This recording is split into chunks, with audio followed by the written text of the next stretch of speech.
دوسری بات یہ یاد رکھیں، درجہ دین یا ناظر والا جو درجہ ہے اس میں جو کم عمر بچے ہیں اور آئندہ سال وہ حفظ میں جانا چاہ رہے ہیں، کچھ بڑی عمر کے ہوتے ہیں جوان بچے ہیں، ان کے لیے نہیں، ناظرہ میں جو کم عمر بچے ہیں اور اگلے سال وہ حفظ میں جانا چاہ رہے ہیں ان کو رمضان میں آنا لازم ہے۔ ایسے ہی حفظ کے وہ طلبہ جنہوں نے اس سال حفظ شروع کیا، بس گردان والے یا جو پچھلے سال حفظ شروع کر چکے وہ رمضان میں نہیں آئیں گے۔ جنہوں نے اس سال حفظ شروع کیا ہے، 5 پارے 7 پارے 8 پارے ہوئے ہیں اور ان کی عمریں کم ہیں، یہ بچے مدرسے میں آئیں گے رمضان میں۔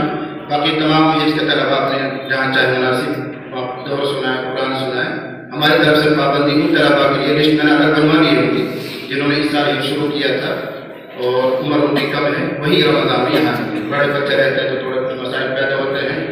اور شرارتیں بھی کرتے ہیں، اس لیے مشورے سے طے کیا گیا کم عمر بچے ناظرے کے جو اگلے سال حفظ میں جائیں گے، یا حفظ کے وہ بچے جنہوں نے اس سال حفظ شروع کیا تھا وہ رمضان میں یہی آئیں گے۔ 29 شعبان میں یہاں پہنچ جائیں۔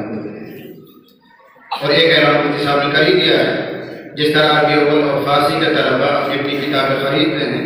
آئندہ سال سے عربی دور کے طلبہ بھی اپنی کتابیں خود خریدیں گے، اور اس کا فائدہ یہ ہے کہ تاکہ اس کو کچھ حاشیے لکھنا چاہیں، کچھ یادداشت لکھنا چاہیں وہ لکھ سکیں، اپنی کتابوں کی آپ حفاظت کر سکیں۔ پچھلا تجربہ یہ بتاتا ہے کہ مدرسے کی طرف سے جب کتابیں دی جاتی ہیں تو آپ ان کی حفاظت نہیں کرتے،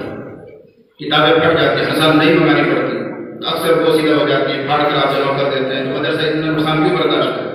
تھوڑی سی قیمت کی کتاب اپنی آپ خرید لیں گے، زندگی بھر آپ کے کام آتی رہے گی، اس لیے طے کیا گیا لوگوں کی طرف بھی اپنی کتابیں خرید لیں انشاءاللہ۔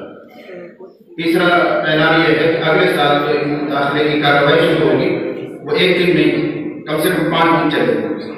کم سے کم 5 دن چلے۔ وہ ہنگامے میں پھر الٹے سلٹے فارم بھرے جاتے ہیں، کارروائی مکمل نہیں ہوتی ہے، اس لیے قدیم طلبہ پہلے سنے ہیں اور جو کوئی پوچھے تو ان کو بتانا 12 13 اور 14 شوال، 12 13 14 شوال، یہ قدیم طلبہ، بس کسی نئے کوئی تاریخ مت بتانا۔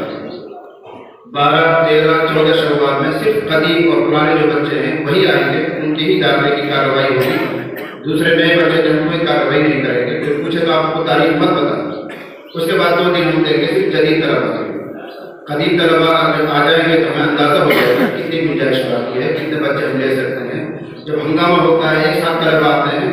تو فارم پورا ہو جاتے ہیں، داخلے کی گنجائش ختم ہو جاتی ہے، قدیم بچے محروم رہ جاتے ہیں۔ اس لیے آپ لوگ بھی خیال کریں کہ وقت پر آئیں، پہلی تاریخ 2 تاریخ آ جائیں، پھر تاکہ نئے کو موقع ملے، جتنی گنجائش ہوگی تو ہم